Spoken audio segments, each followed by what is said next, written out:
আসসালামু আলাইকুম ওয়া রাহমাতুল্লাহি ওয়া বারাকাতুহু।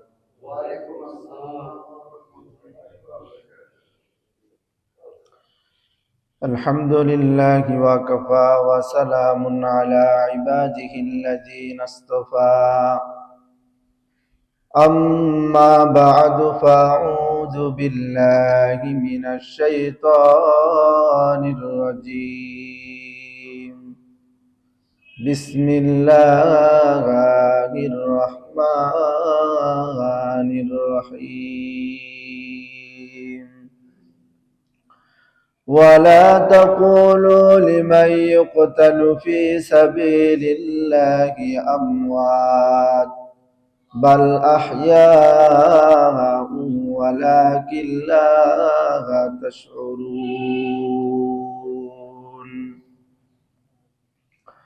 وقال رسول الله صلى الله عليه وسلم: الشهداء خمسة: المطعون والمبتون والغريق وصاحب الهدم وشهيد في سبيل الله، أو كما قال عليه الصلاة والسلام. اللهم صل على روح محمد في الأرواح، وصل على جسد محمد في الأجساد، وصل على قبر محمد في القبور. الحمد لله। আল্লাহ জাল্লা শানুর দরবারে অসংখ্য অগণিত শুকরিয়া, যে মহান সৃষ্টিকর্তা আমাদেরকে অত্যন্ত দয়া করে মায়া করে ভালোবেসে সপ্তাহের শ্রেষ্ঠ দিন জুমার দিন সমস্ত কাজ কর্ম থেকে ফারাগত দান করে শরীরকে সুস্থ রেখে শত শত মানুষের মধ্য থেকে পছন্দ করে বাছাই করে সর্বপ্রথম মসজিদে নিয়ে আসছেন। সেই মহান আলিশান দরবারে কালিমাতুর শুকর আদায় করি, সকলে বলি আলহামদুলিল্লাহ। এবং সাথে সাথে দরুদ পাঠ করি আকায়ে নামদার তাজদার মদিনা সরকারে দু জাহানের প্রতি, সকলে বলি সাল্লাল্লাহু আলাইহি ওয়াসাল্লাম। সম্মানিত সুধী, সম্মানিত মুসল্লিয়ানে কেরাম, গত সপ্তাহে আমরা আলোচনা করেছিলাম রজব মাসের করণীয় এবং বর্জনীয় সম্পর্কে। আজ কয়েকদিন ধরে এবং কয়েক সপ্তাহ ধরে চিন্তা করতেছি যে আল্লাহর রাস্তায় যারা শহীদ হয়, যারা নিজের জীবনকে বিলিয়ে দেয় ইনসাফ প্রতিষ্ঠিত করতে গিয়া, দিন প্রতিষ্ঠিত করতে গিয়া, আল্লাহর দিন আল্লাহর দুনিয়ায় কায়েম করতে গিয়া যারা শাহাদত বরণ করে, আল্লাহ তাআলার কাছে তাদের মর্যাদা এবং তাদের ফজিলতটা কি সে সম্পর্কে আলোচনা করব। অনেক দিন ধরে ভাবতেছি আজকে আল্লাহর রাস্তায় শহীদ হওয়ার মর্যাদা এবং ফজিলত সম্পর্কে আলোচনা করব। বিগত সপ্তাহে যেভাবে আলোচনাগুলা কোরআন হাদিস দেখার সুযোগ হয়, এই সপ্তাহে তেমন দেখার সুযোগ হয় নাই। তারপরেও চেষ্টা করব মনোযোগ সহকারে শুনবেন যে যারা আল্লাহর রাস্তায় শহীদ হয়, দিন প্রতিষ্ঠিত করতে গিয়া শহীদ হয়, ইনসাফ প্রতিষ্ঠিত করতে গিয়া শহীদ হয়, তাদের কি মর্যাদা আর তাদের কি দাম, তাদের কি ফজিলত। আল্লাহ তাআলা কুরআনুল কারীমের সূরাতুল আলি ইমরানের 157 নম্বর আয়াতে বলেন, ওয়ালাইন কুতিলতুম ফি সাবিলিল্লাহি আও মুততুম লামাগফিরাতুম মিনাল্লাহি ওয়া রাহমাতুন খায়রুম মিম্মা ইয়াজমাউন। আল্লাহ তাআলা সূরাতুল আলে ইমরানের 157 নম্বর আয়াতে বলেন, যারা আল্লাহর রাস্তায় শাহাদত বরণ করে নিহত হয়, আল্লাহ তাআলা তাদেরকে মাফ করে দেন। সুবহানাল্লাহ। কবরের দুনিয়ায় মাপের চাইতে বড় কিছু আর নাই। তো সে কথা আল্লাহ তাআলা বলতেছে, যারা আমার দিন প্রতিষ্ঠিত করতে গিয়া, যারা ইসলাম প্রতিষ্ঠিত করতে গিয়া, যারা ইনসাফ প্রতিষ্ঠিত করতে গিয়া শাহাদত বরণ করে নিহত হয়, আল্লাহ তাআলা তাদেরকে মাফ করে দেন। আল্লাহ তাআলা বলেন খায়রুম মিম্মা ইয়াজমাউন, এবং আল্লাহ তাআলা তাদেরকে এর থেকে আরো উত্তম কিছু দেন। মানে যতটুকু সে প্রাপ্য, এই প্রাপ্যর থেকেও আল্লাহ তাআলা কি দেন? বেশি দেন। কেননা সে আল্লাহর রাস্তায় কি হয়েছে? শাহাদত বরণ করেছে, নিজের জীবনকে আল্লাহর রাস্তায় দিয়ে দিছে, কোনো পরোয়া করে নাই, কোনো ভয় করে নাই, তাগুদের সামনে কোনো ভয় করে নাই, বাতিলের সামনে কোনো ভয় করে নাই, বাতিলের সঙ্গে কোনো আপোষ করে নাই। তো আল্লাহ তাআলা এই কারণে তাদের মর্যাদা এতটাই বুলন্দ করে দিয়েছেন। কোরআনের আয়াত আল্লাহ তাআলা অবতীর্ণ করে মানুষদেরকে জানিয়ে দিতেছে যে তোমরা জেনে রাখো, আমি রব, যারা ইসলাম প্রতিষ্ঠিত করতে গিয়া, যারা ইসলাম দিন প্রতিষ্ঠিত করতে গিয়া, যারা ইনসাফ প্রতিষ্ঠিত করতে গিয়া নিজের জীবনকে দিয়ে দিবে, আমি রব তাদেরকে ক্ষমা ঘোষণা করে দিলাম, এবং আমি রব তাদেরকে যতটুকু তারা প্রাপ্য ছিল প্রাপ্যর থেকেও আমি রব তাদেরকে বেশি দিব। সুবহানাল্লাহ।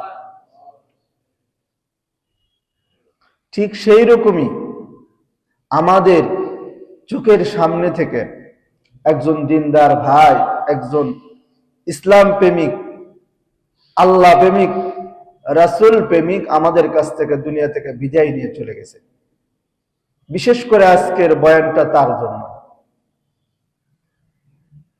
তো আল্লাহর দুনিয়ায় ইসলাম প্রতিষ্ঠিত করতে গিয়া যারা তাদের জীবনকে বিলিয়ে দেয়, যারা বাতিলের সামনে ভয় পায় না, আল্লাহ তাআলা ঘোষণা করে দিয়েছেন, ও আমার বান্দা, তুমি তো বাতিলকে ভয় পাও না, আমি রব তোমাকে ক্ষমা করে দিলাম, আমি রব তোমাকে, তুমি যতটুকু ধারণা করছো তার থেকেও আমি রব তোমাকে বেশি দিলাম।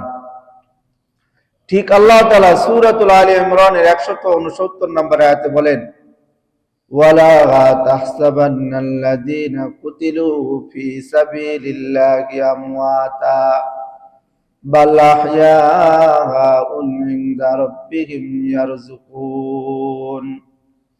আল্লাহ তাআলা সূরাতুল আলে ইমরানের 169 নম্বর আয়াতে বলেন, ওয়ালা তাহসাবান্নাল্লাযীনা কুতিলু ফি সাবিলিল্লাহি আমওয়াতা। ও দুনিয়ার মানুষ শুনে রাখো, আমি রব্বুল আলামিন তোমাদেরকে জানিয়ে দিলাম, আমার রাস্তায় আমার দিন প্রতিষ্ঠিত করতে গিয়া, ইনসাফ প্রতিষ্ঠিত করতে গিয়া যারা শাহাদত বরণ করবে, যারা মৃত হয়ে যাবে, মারা যাবে, বাল আহইয়াউন ইনদা রাব্বিহিম ইয়ারযুকুন, রব্বুল আলামিন বলেন তাদেরকে তোমরা মৃত বলিও না। রব্বুল আলামিন মানুষদেরকে জানিয়ে দিল, যারা দিন প্রতিষ্ঠিত করতে গিয়া, যারা ইনসাফ প্রতিষ্ঠিত করতে গিয়া, যারা আল্লাহর দুনিয়ায় আল্লাহর দিন প্রতিষ্ঠিত করতে গিয়া শাহাদত বরণ করে, তোমরা তাদেরকে কখনো মৃত বলিও না, যে তারা মারা গেছে এ কথা তোমরা বলিও না। রব্বুল আলামিন বলেন ইনদা রাব্বিহিম ইয়ারযুকুন, রব্বুল আলামিন তাদেরকে রিজিক দান করেন। সুবহানাল্লাহ। আল্লাহ তাআলা আমাদেরকে জানিয়ে দিলেন, এ দুনিয়ার মানুষেরা শুনে রাখো, যারা দিন প্রতিষ্ঠিত করতে গিয়ে, ইনসাফ প্রতিষ্ঠিত করতে গিয়ে যারা নিজের জীবনকে বিলিয়ে দেয়, তাদেরকে তোমরা মৃত বলিও না। অন্যান্য মানুষ মারা গেলে তোমরা যেরকম মৃত বলো, কিন্তু যারা শাহাদত বরণ করে তাদেরকে তোমরা মৃত বলিও না। রব্বুল আলামিন বলেন তাদেরকে তোমরা মৃত বলিও না, তারা হলো কবরের মধ্যে জীবিত। তারা হলো জীবিত। কেমন জীবিত? রাসূলুল্লাহ সাল্লাল্লাহু আলাইহি ওয়াসাল্লাম হাদিসের মধ্যে বলেন, যারা ইসলাম প্রতিষ্ঠিত করতে গিয়া, যারা দ্বীন প্রতিষ্ঠিত করতে গিয়া শাহাদাত বরণ করে, রব্বুল আলামিন তাদেরকে জান্নাতের মধ্যে একটা সবুজ পাখি বানায়া দেয়। ওই সবুজ পাখি পুরা জান্নাতের মধ্যে বিচরণ করেন। সুবহানাল্লাহ। রাসূলুল্লাহ সাল্লাল্লাহু আলাইহি ওয়াসাল্লাম বলেন যে হাদিসটা মুসলিম এবং বুখারী শরীফের মধ্যে আছে। রাসূলুল্লাহ সাল্লাল্লাহু আলাইহি ওয়াসাল্লাম বলেন, যারা ইসলাম প্রতিষ্ঠিত করতে গিয়া, ইনসাফ প্রতিষ্ঠিত করতে গিয়া শাহাদাত বরণ করে, তাদের ভিতর থেকে যখন রূহটা নেওয়া হয়, যদি আমাকে একটা পিপীলিকা কামড় দেয়, যতটুকু আমার শরীরের মধ্যে লাগে, ওর রূহটা যাওয়ার সময় এর থেকেও অল্প কষ্ট হয়। সুবহানাল্লাহ। যারা আল্লাহর রাস্তায় শাহাদাত বরণ করে, রাসূলুল্লাহ বললেন, যারা আল্লাহর রাস্তায় শাহাদাত বরণ করে শহীদ হয়ে যায়, ইনসাফ প্রতিষ্ঠিত করতে গিয়ে শাহাদাত বরণ করে, তাদের মৃত্যুর সময় এতটুকু কষ্ট হবে, একটা পিপীলিকা কামড় দিলে যতটুকু আমরা অনুভব করি, তার রোটা বের হওয়ার সময় এতটুকু কষ্ট হবে। সুবহানাল্লাহ। রাসূল জানায়া দিলেন, যারা ইনসাফ প্রতিষ্ঠিত করতে গিয়া, যারা আল্লাহর দুনিয়ায় আল্লাহর দ্বীন প্রতিষ্ঠিত করতে গিয়া শাহাদাত বরণ করবে, তাদের চুল পরিমাণও কষ্ট হবে না। এবং আল্লাহ তাআলা বলে দিয়েছে যে তাদেরকে রিজিক দেওয়া হয়। তারা যে দুনিয়া থেকে বিদায় নিয়ে চলে গেলেন, তাদেরকে আল্লাহ তাআলা কি দেন? রিজিক দেন। আল্লাহ তাআলা যারা শাহাদাত বরণ করছে, তাদেরকে আল্লাহ তাআলা জিজ্ঞাসা করছে যে তোমরা কি চাও? যারা ইসলাম প্রতিষ্ঠিত করতে গিয়া, ইনসাফ প্রতিষ্ঠিত করতে গিয়া শাহাদাত বরণ করছে, তাদেরকে আল্লাহ তাআলা পার্সোনালি জিজ্ঞাসা করছে যে তোমরা কি চাও? তারা বলেন, রব, আপনি যদি আমাদেরকে আরেকবার রূহটা দিয়া দিতেন, আমরা দুনিয়ার জমিনে গিয়া আবার শহীদ হইয়া আবার আসতাম। কিন্তু আল্লাহ তাআলা তাদের এই দোয়াকে কবুল করে নিয়া আল্লাহ তাআলা কুরআনুল কারীমের আয়াত নাজিল করছে, যেটা হলো সূরাতুল বাকারা 154 নম্বর আয়াত নাজিল করে জানায়া দিছে যে দুনিয়ার মানুষ তোমাদেরকে মৃত বলবে না। আমি রব কোরআনের আয়াত নাজিল করে জানায়া দিলাম, যারা শাহাদাত বরণ করছে তাদেরকে তোমরা মৃত বলবে না।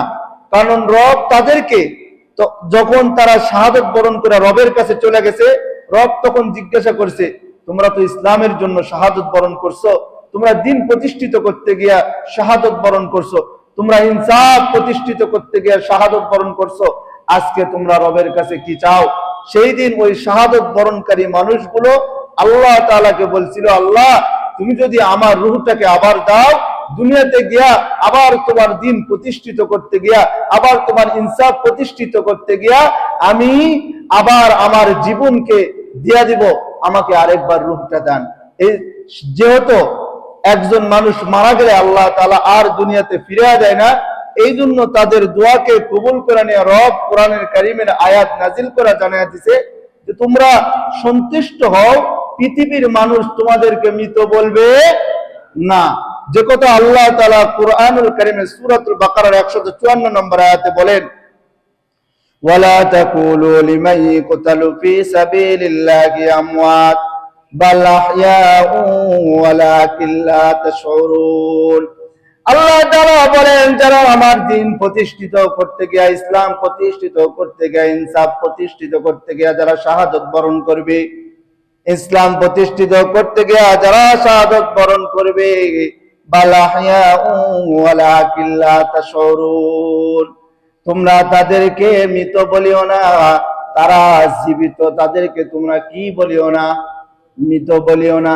রব বলে দিছে, তাদেরকে সান্ত্বনা দিছে যে তোমরা সান্ত্বনা নাও যে তোমাদেরকে দুনিয়ার কোনো মানুষ যেন মৃত বলতে না পারে। এই জন্য রব এই কোরআনের আয়াত নাজিল করে দিয়ে তাদেরকে জানিয়ে দিছে, এই দুনিয়াতে কেউ স্থায়ী নয়, সবাই ক্ষণস্থায়ী না? কেউ কি স্থায়ী? কোন চেয়ার কি স্থায়ী? কোন জায়গা কি স্থায়ী? স্থায়ী জায়গা একটাই, সেটা কবর। কবরে যাইতেই হবে। এই জন্য রব্বুল আলামিন বলেন যে তোমরা আমার দ্বীনকে প্রতিষ্ঠিত করো, তোমরা আমার ইসলামকে প্রতিষ্ঠিত করো, তোমরা তোমাদের রাসূলের সুন্নতকে কি করো? প্রতিষ্ঠিত করো। যখনই আপনি ইসলাম প্রতিষ্ঠিত করতে যাবেন, যখনই আপনি ইনসাফ প্রতিষ্ঠিত করতে যাবেন, চতুর্দিক দিয়ে হায়নার মতো আপনার পিছনে লাগাইয়া থাকবে, আপনাকে হত্যা করার জন্য হায়নার মতো লাগাইয়া থাকবে, কিন্তু আপনাকে অটল থাকতে হবে। রব বলেন যে হকের উপর তুমি যদি অটল থাকতে পারো, কিয়ামতের দিন, কঠিন মুসিবতের দিন আমি রব তোমাকে কি করব? ক্ষমা ঘোষণা করব। যে আয়াতটা ইতিপূর্বে আপনাদের সামনে আমি আলোচনা করে বলছিলাম, যারা শাহাদত বরণ করে আল্লাহ তাআলা তাদেরকে কি করে দেন? ক্ষমা ঘোষণা করে দেন। তোমাদের মাফ, তোমাদের কোনো বিচার হবে না, তোমরা তো আমার দিন প্রতিষ্ঠিত করতে গিয়ে মৃত্যুবরণ করছো, তোমাদের কোনো হিসাব নাই। এই জন্য যারা ইসলাম প্রতিষ্ঠিত করতে যায়, যারা দিন প্রতিষ্ঠিত করতে যায়, যারা হক কথা বলে, যারা সত্য কথা বলে, যারা সত্যের উপর থাকে, তাদের উপর বিভিন্ন ধরনের বালা মুসিবত আসে। যে মুসিবত গুলা সে ইতিপূর্বে ফেস করে নেয়, সেই মুসিবত গুলা আসবে। এমনকি তার জানেরও ক্ষতি আছে। আমরা ইতিপূর্বে দেখলাম না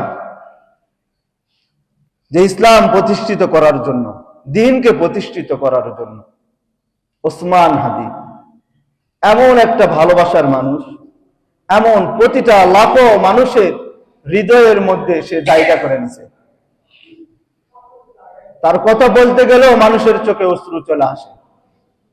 এত সুন্দর একটা মানুষ ছিল, সে এত সুন্দর সুন্দর কথা বলতো। সে দ্বীনের জন্য, ইসলামের জন্য নিজের জীবনকে বিলিয়ে দিছে, কিন্তু সে যাবার আগে একটা কথাই ভুলে গেছে, আমি ওসমান হাদি থাকবো না, কিন্তু আমাকে যারা হত্যা করবে তাদের যেন বিচার হবে। আমি এমন কোন উগ্রপন্থায় কথা বলবো না বা উগ্র মেজাজে কথা বলবো না যেটা প্রতিষ্ঠিত করা আমাদের উপর সহজ নয়। এটা আসলে প্রতিষ্ঠিত করা সহজ নয়। এজন্য এ কথা আমি বলবো না। শুধু এ কথা বলবো, তার ভিতরে যে ইসলামের প্রতি ভালোবাসা, দ্বীনের প্রতি ভালোবাসা, ইনসাফের প্রতি যে একটা তার ভালোবাসা ছিল, ইনসাফ কায়েম করার তার যে একটা নেশা ছিল, সেই নেশাটা আমাদের সন্তানের মধ্যেও যেন আমরা ঢুকাইতে পারি। কয়েকটা নিউজ দেখলাম, মায়েরা বলতেছে যে আমি চাই আমার সন্তান যেন ওসমান হাদির মতো হয়। তো আমিও কথা বলবো না, শুধু এই কথাটা বলতেছি যে যখনই আপনি দ্বীন প্রতিষ্ঠিত করতে যাবেন, ইসলাম প্রতিষ্ঠিত করতে যাবেন, হকের উপর থাকবেন, রাসূলের কথা বলবেন, আল্লাহ তাআলার কথা বলবেন, তখন আপনার শত্রু হবে। কিন্তু ওই শত্রুর সামনে যদি আপনি মাথা নত করলেন, তো আপনি হেরে গেলেন।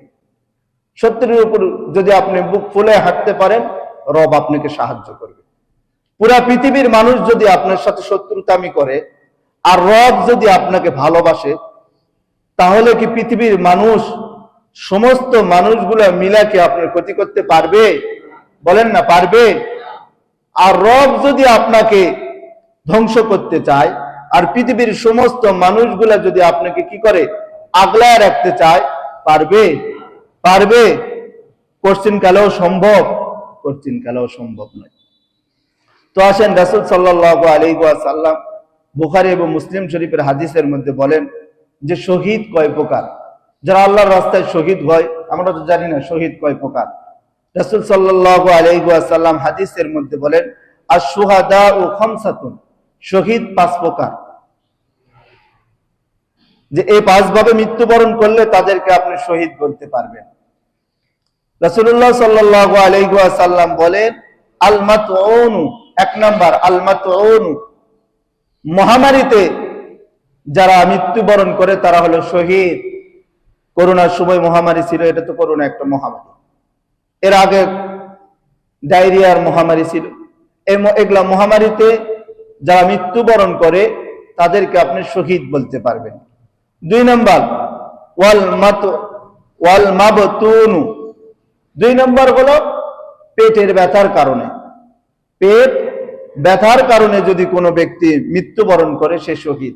যেরকম পেট ব্যথার কারণে অনেক সময় মায়েরা সন্তান দুনিয়াতে ভূমিষ্ঠ করতে গিয়ে কি হয়, মারা যায়। তখন তাদেরকে কি বলতে পারবেন আপনি? শহীদ বলতে পারবেন। 3 নম্বর আসেন ওয়াল গরিকু, পানিতে ডুবা যে ব্যক্তি মারা যায় তাকে আপনি কি বলতে পারবেন? শহীদ বলতে পারবেন। 4 নম্বর ওয়াসাহিবুল হাদামি, 4 নম্বর হলো ওয়াসাহিবুল হাদামি, দেওয়ালের নিচে চাপা পড়া যারা মারা যায়, যেরকম দেওয়ালের নিচে চাপা পড়া মারা যায়, গাড়ির নিচে চাপা পড়া মারা যায়, এদেরকে আপনি কি বলতে পারবেন? শহীদ বলতে পারবেন।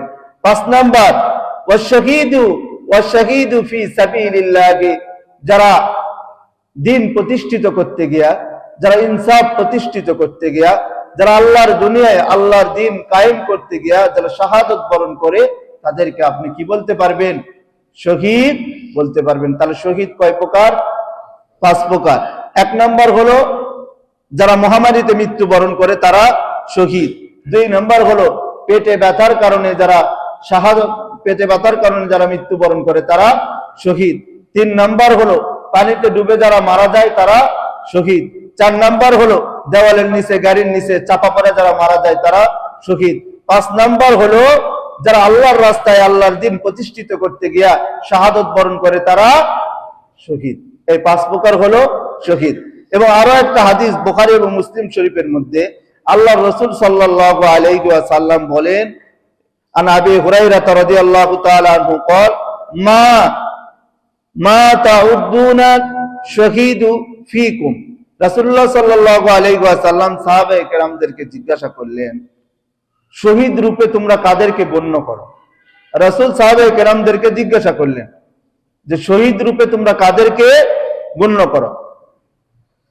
তখন সাহাবায়ে কেরাম রাদিয়াল্লাহু তাআলা আনহুম আল্লাহর রাসূলের উত্তর দিলেন, ক্বালু ইয়া রাসূলুল্লাহ সাল্লাল্লাহু আলাইহি ওয়াসাল্লাম মান কুতিলা ফি সাবিলিল্লাহি ফাহুয়া শাহীদুন।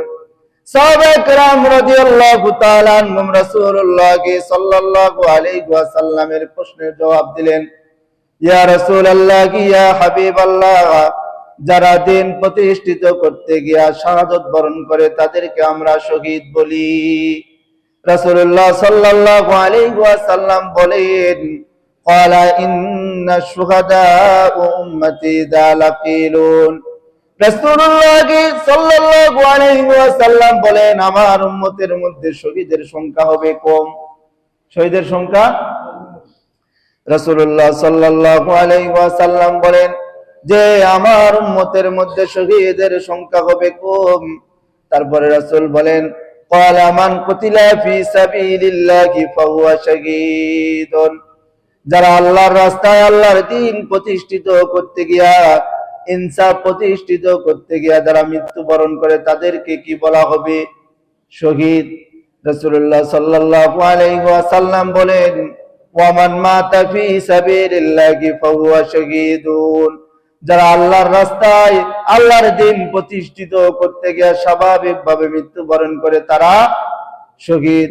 রাসূল বলেন, ওয়া মান মাতা ফি তাউনা ফাহুয়া শাহীদুন। যারা পেটের ব্যথায় মৃত্যুবরণ করে তারা শহীদ। রাসূল বলেন, ওয়া মান মাতা ফি বাতনি ফাহুয়া শাহীদুন। রাসূলুল্লাহ সাল্লাল্লাহু আলাইহি ওয়াসাল্লাম বলেন, যারা মহামারীতে মৃত্যুবরণ করে তারা হলো শহীদ। রাসূলুল্লাহ সাল্লাল্লাহু আলাইহি ওয়াসাল্লাম বলেন, ওয়াল গরিকু শাহীদুন।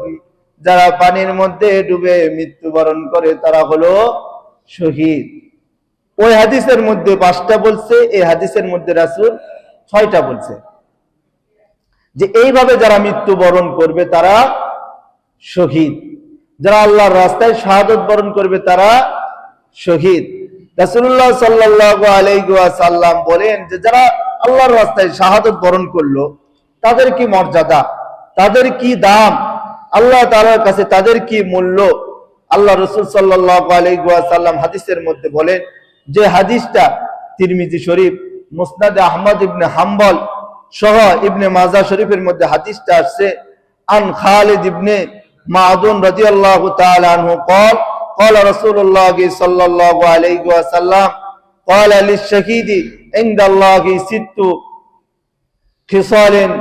রাসূলুল্লাহ সাল্লাল্লাহু আলাইহি ওয়াসাল্লাম বলেন, যারা শাহাদাত বরণ করে, যারা ইসলামের জন্য শাহাদাত বরণ করে, ইসলাম দ্বীন প্রতিষ্ঠিত করতে গিয়ে যারা শাহাদাত বরণ করে, তাদের কি মর্যাদা, তাদের কি ফজিলত, রাসূলুল্লাহ সাল্লাল্লাহু আলাইহি ওয়াসাল্লাম হাদিসের মধ্যে বলেন, দুফাতিন মিন দামিহি ওয়া ইয়ারা মাকআদাহু মিনাল জান্নাহ।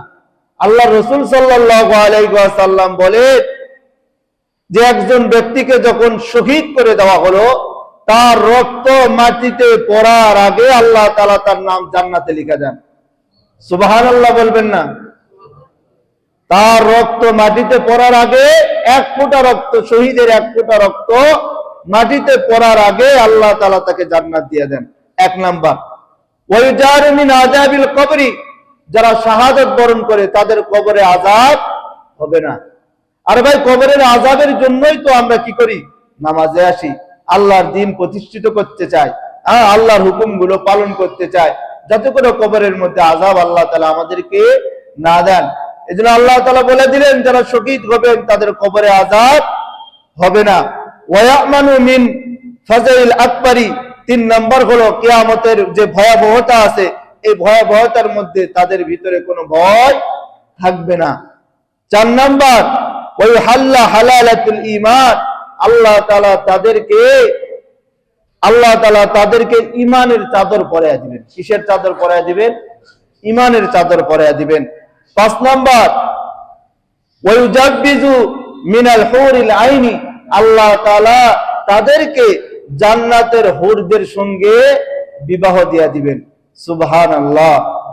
6 নাম্বার, ওয়ায়ুশাফাউ ফি 70 ইনসানান, রাসূলুল্লাহ সাল্লাল্লাহু আলাইহি ওয়াসাল্লাম বলেন, যারা ইসলাম প্রতিষ্ঠিত করতে গিয়া, যারা দ্বীন প্রতিষ্ঠিত করতে গিয়া, যারা ইনসাফ প্রতিষ্ঠিত করতে গিয়া মৃত্যুবরণ করবে, তাদের কিয়ামতের দিন আল্লাহ তাআলা এমন একটা পাওয়ার দিবে যে তারা জাহান্নামে যাবে 70 জন। এমন 70 জনকে তারা আল্লাহর কাছে সুপারিশ করবে, আল্লাহ, আমি দ্বীন প্রতিষ্ঠিত করতে গিয়া, ইনসাফ প্রতিষ্ঠিত করতে গিয়া আমি শাহাদাত বরণ করছিলাম, আজকে তুমি আমাকে যে পাওয়ার দিছো যে জাহান্নামে যাবে এমন 70 জন মানুষকে সে সুপারিশ করে জান্নাতে নিয়ে যেতে পারবে।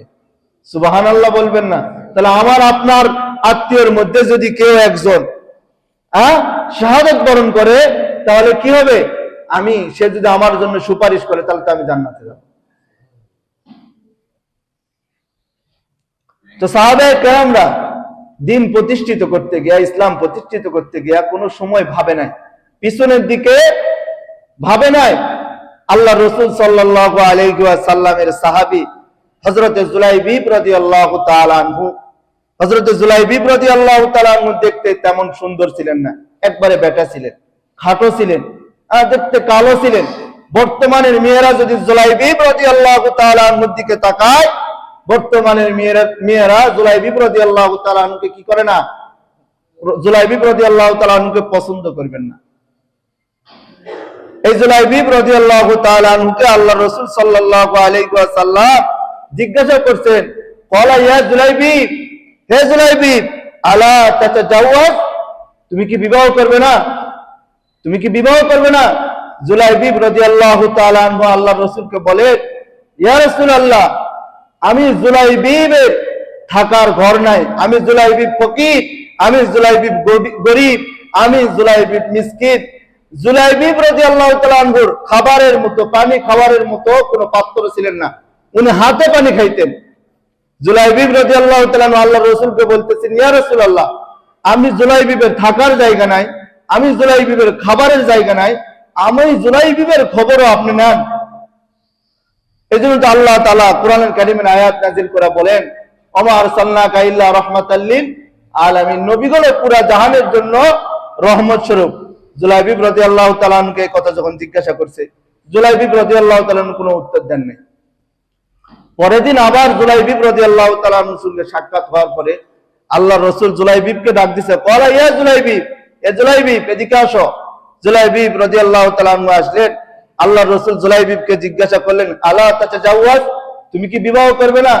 জুলাইবিব রাদিয়াল্লাহু তাআলা আনহু বলেন, ইয়া রাসূলুল্লাহ, আমার তো কোনো পয়সা নাই, আমার তো কোনো টাকা নাই, আমার থাকার জায়গা নাই, আমার খাবারের কোনো জিনিস নাই, আমার বস্ত্র কাপড় দিয়ে পরবো, আমার কাপড়ও নাই, আমি জুলাইবিবকে কে বিয়ে দিবে?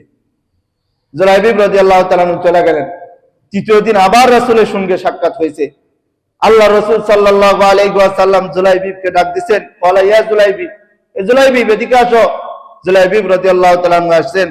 আল্লাহ রাসূল বলতেছেন, আলা তাতাজাওয়াজ, তুমি কি বিবাহ করবে না? জুলাইবিব বলেন, আমাকে তো কেউ বিবাহ দিবে না ইয়া রাসূলুল্লাহ, আমি দেখতে কালো, আমি দেখতে সুন্দর না, আমার থাকার জায়গা নাই, আমার বাসস্থান নাই, আমার খাবারের কোনো জিনিস নাই, আমি জুলাইবিবকে কে বিয়ে করবে? আল্লাহ রাসূল সাল্লাল্লাহু আলাইহি ওয়াসাল্লাম একটা পত্র লিখে দিলেন। পত্র লেখা দিয়া বললেন যে এই পত্রটা তুমি নিয়ে যাও, আবু আইয়ুব আনসারী রাদিয়াল্লাহু তাআলা আনহুর কাছে তুমি এই পত্রটা নিয়ে যাও। মদিনার মধ্যে যাকে বলা হয় হুরে মদিনা, পুরা মদিনার মধ্যে সবচাইতে যিনি সুন্দরী ছিলেন, তার পিতার কাছে আল্লাহর রাসূল একটা পত্র লিখলেন যে আবু আইয়ুব আনসারী, তুমি জুলাইবিবের সঙ্গে তোমার সুন্দরী মেয়েটাকে বিবাহ দাও। পত্রটা নিলেন, নেওয়ার পরে জুলাইবিবের অন্তরে অনেক খুশি লাগতেছে যে আমি জুলাইবিবের বিবাহ হবে। আমি জানতাম জুলাইবিবের কোনো সময় বিবাহ হবে না, জুলাইবিবের কোনো সময় স্ত্রী হবে না, কারণ জুলাইবিব দেখতে খাটো, জুলাইবিব দেখতে কালো, জুলাইবিবের কোনো থাকার স্থান নাই, আমি জুলাইবিবের কোনোদিন স্ত্রী হবে না। হযরত জুলাইবিব রাদিয়াল্লাহু তাআলা আনহু আবু আইয়ুব আনসারী রাদিয়াল্লাহু তাআলা আনহু ঘরের কাছে গেলেন। ঘরের কাছে যাওয়ার পরে যখন লক করলেন, ঘরটা যখন খুললেন, আবু আইয়ুব আনসারীর হাতে পত্রটা উঠায় দিলেন। উঠায় দেওয়ার আগে হযরত জুলাইবিব রাদিয়াল্লাহু তাআলা আনহু চিন্তা করতেছেন, আমি মৌখিক বলবো না পত্র দিব? আমি যদি মৌখিক বলি, আমি জুলাইবিবকে একেবারে কি করে দিবে, নাকচ করে দিবে। পত্রটা হাতে উঠায় দিলেন। পত্রটা যখন হাতে উঠায় দিলেন, আবু আইয়ুব আনসারী রাদিয়াল্লাহু তাআলা আনহু একবার পত্রের দিকে দেখে, একবার পাত্রের দিকে দেখে, একবার পত্রের দিকে দেখে, একবার পাত্রের দিকে দেখে। যে পত্রটা লিখছে রাসূল সাল্লাল্লাহু আলাইহি ওয়াসাল্লাম, দুনো জাহানের বাদশা যিনি, তিনি লিখছেন যে আমার মেয়ের সঙ্গে জুলাইবিবের বিবাহ দেওয়ার জন্য। জুলাইবিব দেখতে কালো, জুলাইবিব খাটো, জুলাইবিবের কোনো থাকার বাসস্থান নাই, জুলাইবিবের একটা পয়সা পর্যন্ত নাই। সেই জুলাইবিবকে পুরা মদিনার মধ্যে যিনি সুন্দরী, আমার মেয়েকে বিবাহ দিতে হবে। একবার পাত্রের দিকে দেখে, একবার পত্রের দিকে দেখে। যখন এটা দেখলেন, হযরত আবু আইয়ুব আনসারী রাদিয়াল্লাহু তাআলা ঘরের মধ্যে গেলেন। যাওয়ার পরে স্ত্রীকে বলতেছেন, এই যে দেখো, আল্লাহর রাসূল আমার ঘরে পত্র পাঠাইছে জুলাইবিবের সঙ্গে আমাদের মেয়েকে বিবাহ দেওয়ার জন্য। আবু আইয়ুব আনসারী রাদিয়াল্লাহু তাআলা আনহুর স্ত্রী বলতেছে যে জুলাইবিবের তো কোনো থাকার স্থান নাই, জুলাইবিব দেখতে সুন্দর না, সুন্দর না হলে তো কেউ বিবাহ দিবে না, টাকা পয়সা না থাকলে তো কেউ বিবাহ দিবে না। এ কথা তার মা তার স্বামীকে, মানে জুলাইবিব রাদিয়াল্লাহু তাআলা আনহু বাইরে দাঁড়ায় আছে, আর আবু আইয়ুব আনসারীর স্ত্রী তার স্বামীকে বলতেছে যে জুলাইবিবের সঙ্গে কি দেওয়া যাবে না, আমাদের মেয়েকে বিবাহ দেওয়া যাবে না। কিন্তু পাশের ঘর থেকে তার মেয়ে শুনতে পাইছে যে আল্লাহর রাসূল পত্র পাঠাইছে জুলাইবিবের সঙ্গে তার বিবাহ দেওয়ার জন্য। সঙ্গে সঙ্গে মেয়ে বলতেছে, মা, বাবা, তোমাদের কাছে যিনি পত্র দিছেন তিনি তো পুরা জাহানের রহমত স্বরূপ, যিনি পুরা জাহানের বাদশা, এই বাদশা তোমাদের কাছে পত্র পাঠাইছে আমার বিবাহের জন্য। আমি জানি যে নিশ্চয় এর মধ্যে আমার কোনো ভালাই আছে, তুমি তাকে ফেরত দিও না, আমি রাজি আছি, তাহলে তোমরা সেখানে কি করবে? তখন ওই আবু আইয়ুব আনসারী রাদিয়াল্লাহু তাআলা আনহুর স্ত্রী এবং আবু আইয়ুব আনসারী বললেন যে আমরা রাজি আছি। আবু আইয়ুব আনসারীর কথাটা যখন জুলাইবিব রাদিয়াল্লাহু তাআলা আনহু শুনলেন, শোনার পরে আল্লাহর রাসূলকে বললেন, ইয়া রাসূলুল্লাহ, তারা তো রাজি হয়ে গেছে, এখন আমি জুলাইবিবের যে বিবাহ করব, আমার কাছে কোনো টাকা নাই, পয়সা নাই, আমি কিভাবে বিবাহের বাজার করব? হযরত জুলাইবিব রাদিয়াল্লাহু তাআলা আনহুকে আল্লাহর রাসূল কিছু টাকা কালেকশন করে দিলেন। দেওয়ার পরে বললেন, যাও তুমি বিবাহের বাজার করো। হযরত জুলাইবিব রাদিয়াল্লাহু তাআলা আনহু বাজারের মধ্যে গেলেন। যাওয়ার পরে জুলাইবিব রাদিয়াল্লাহু তাআলা আনহু বিবাহের জন্য বাজার করতেছেন। সেই দিন তার বাসর রাত, সে বাজার করতেছেন। এমন অবস্থায় বাজারের মধ্যে এলান হইতেছে যে হাইয়া আলাল জিহাদ, হাইয়া আলাল জিহাদ, যে রাসূল জিহাদের জন্য ডাক দিছে, রাসূল জিহাদের জন্য ডাক দিছে।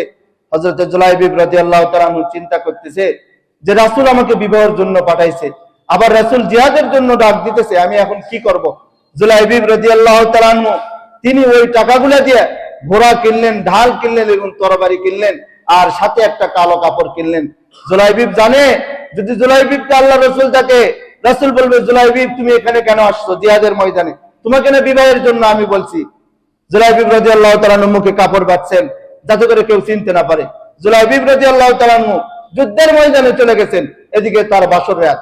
যুদ্ধের ময়দানে গিয়া জুলাইবিব রাদিয়াল্লাহু তাআলা আনহু যুদ্ধ করতে করতে শাহাদাত বরণ করছে। আল্লাহ রাসূল সাল্লাল্লাহু আলাইহি ওয়াসাল্লামের কাছে সমস্ত মৃতদেহগুলোকে, শহীদগুলোকে একত্রিত করা হয়েছে। আল্লাহ রাসূলকে বলতেছে, ইয়া রাসূলুল্লাহ, কাফেরদের তাঁবুর কাছে একটা মৃত দেহ দেখা যাইতেছে, কিন্তু দেখা আমরা শনাক্ত করতে পারতেছি না। তার মুখে কাপড়, শরীরের মধ্যে ক্ষত বিক্ষত হয়ে গেছে, মুখের মধ্যে কাপড়, কিন্তু দেখতে বেটা খাটো। আল্লাহ রাসূল তখন চিন্তা করলেন, খাটো তো জুলাইবিব। সঙ্গে সঙ্গে নিয়ে আসলো। নিয়ে আসার পরে আল্লাহ রাসূল তার রাসূলের উরুর উপর হযরত জুলাইবিব রাদিয়াল্লাহু তাআলা আনহুর লাশটা রাখছে। রাখার পরে মুখে থেকে কাপড় সরায় আল্লাহ রাসূল বলে, জুলাইবিবকে আমি মহব্বত করি, জুলাইবিব আমাকে মহব্বত করে। আজকে আমি জুলাইবিবকে বলছিলাম যে জুলাইবিব আজকে তোমার বিবাহ, কিন্তু জুলাইবিব দ্বীন প্রতিষ্ঠিত করার জন্য, ইসলাম প্রতিষ্ঠিত করার জন্য যখন তার কানে শুনছে জিহাদের জন্য রাসূল ডাক দিছে, জুলাইবিব আর স্থির থাকতে পারে না। জুলাইবিব যুদ্ধের ময়দানে আসছে, জুলাইবিব শাহাদাত বরণ করছে। আল্লাহর রাসূল জুলাইবিবকে দেখে কান্না করতেছে। কান্না করতে করতে আল্লাহ রাসূল সাল্লাল্লাহু আলাইহি ওয়াসাল্লাম হঠাৎ করে একটা মুস্কি হাসি দিছে। তখন আল্লাহ রাসূল সাল্লাল্লাহু আলাইহি ওয়াসাল্লাম সাহাবায়ে কেরামদেরকে বলতেছে, সাহাবায়ে কেরামরা বললেন, ইয়া রাসূলুল্লাহ, জুলাইবিবকে দেখে আপনি কান্না করলেন, এখন আবার জুলাইবিবকে দেখে হাসেন। বলতেছে জুলাইবিবকে নামার জন্য জান্নাতে হুরিরা চলে আসছে, আমি দেখে আর থাকতে পারি নাই। তো দেখেন সাহাবায়ে কেরামরা দ্বীন প্রতিষ্ঠিত করার জন্য, ইসলাম প্রতিষ্ঠিত করার জন্য একবারও পিছনের দিকে তাকায় নাই। যে বর্তমানে আমি আর একটা হাদিস বলে আমি শেষ করে দিব, সময় অনেক বেশি হয়ে গেছে। একটা হাদিস বলা শেষ করে দিব। আল্লাহ রাসূল সাল্লাল্লাহু আলাইহি ওয়াসাল্লাম বলেন, অচিরেই, যেটা হাদিসটা মুসনাদ আহমদ ইবনে হাম্বলের মধ্যে আসছে, এটা আমার কথা নয়। রাসূল বলেন, অচিরেই হিন্দুস্তানের সঙ্গে একটা যুদ্ধ হবে, রক্তক্ষয়ী একটা যুদ্ধ হবে, যেই যুদ্ধের নাম গাজওয়াতুল হিন্দ, যেটা এশিয়া মহাদেশের মধ্যে হবে। মুসলমানদের সঙ্গে হিন্দুদের যুদ্ধ হবে। এখন এশিয়া মহাদেশের মধ্যে যদি আপনি ভালো করে খেয়াল করেন যে মুসলমানরা কারা আর হিন্দু কারা, এটা ভালো করে পর্যবেক্ষণ করলে আপনি বুঝতে পারবেন। রাসূল বলছে, এই যুদ্ধের মধ্যে যারা অংশগ্রহণ করবে, যারা শাহাদাত বরণ করবে, পৃথিবীর মধ্যে সবচাইতে শ্রেষ্ঠ শহীদ হবে তারা। আর যারা গাজী হয়ে ফিরে আসবে, তাদেরকে কোনোদিনও আল্লাহ তাআলা জাহান্নাম দিবেন না, তারা জান্নাতি হয়ে থাকবে। এই জন্য যখন ইসলামের জন্য, দ্বীনের জন্য, দ্বীন প্রতিষ্ঠিত করার জন্য যখনই যেভাবে যেখান থেকে ডাক আসবে, স্মরণ আসবে, মনে করবেন যে আল্লাহর দ্বীন, আল্লাহর দুনিয়ায় প্রতিষ্ঠিত করতে হবে। ইনসাফের জন্য এবং দ্বীন প্রতিষ্ঠিত করার জন্য যখন আপনি নড়বেন, পিছনে হাজারো মানুষ আপনার ক্ষতি করার চেষ্টা করবে, কোন সময় ওদিকে তাকাবেন না। আপনি যদি মৃত্যুবরণ করেন তাহলে কি হয়ে যাবে? শহীদ। রক্তের ফোঁটা মাটিতে পড়ার আগে আল্লাহ আপনাকে কি দিয়ে দিবেন? জান্নাত দিয়ে দিবেন। আল্লাহ তাআলা যেন আমাদেরকে প্রত্যেককে শাহাদাতের মৃত্যু দান করেন, এই জন্য সকলে বলে আমিন। যা কিছু বললাম আল্লাহ তাআলা বুঝে আমল করার তৌফিক দান করুক। ওয়া আখির দাওয়ানা আলহামদুলিল্লাহি রাব্বিল আলামিন। যারা আমরা সুন্নাত পড়ি নাই, সুন্নাত পড়ে ফেলি।